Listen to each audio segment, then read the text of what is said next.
Magandang umaga mga ka-happy hour. Narito ang mga balita para sa MBC TV Network News Update, 10 AM edition. OCD may pagbabago sa gaganaping nationwide earthquake drill.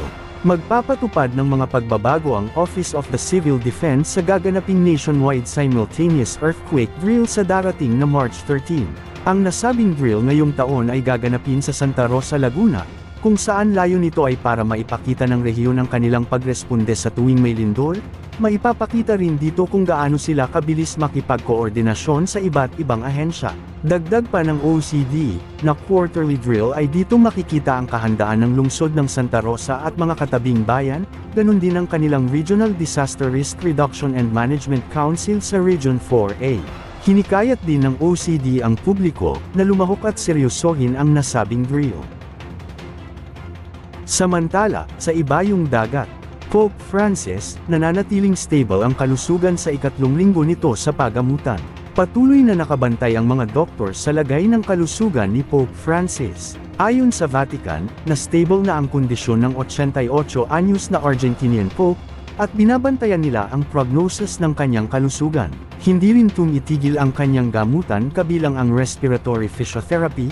Pinagpapalitan din ng mga doktor ang non-invasive mechanical ventilation sa gabi, at high-flow oxygen therapy sa araw sa pamamagitan ng nasa kanula.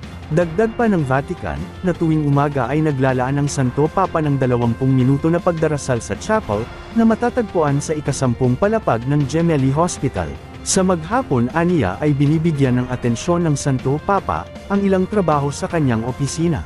Magugunitang nitong Biyernes ay naglabas ng audio message ang Santo Papa sa kauna-unahang pagkakataon, kung saan pinasalamatan niya ang mga nagpaabot ng pagdarasal para sa mabilisang paggaling nito. At yan ang mga balita para sa MBC TV Network News Update, 10 AM edition. Abangan ang mga susunod na balitaan mamaya, para sa 11 AM edition.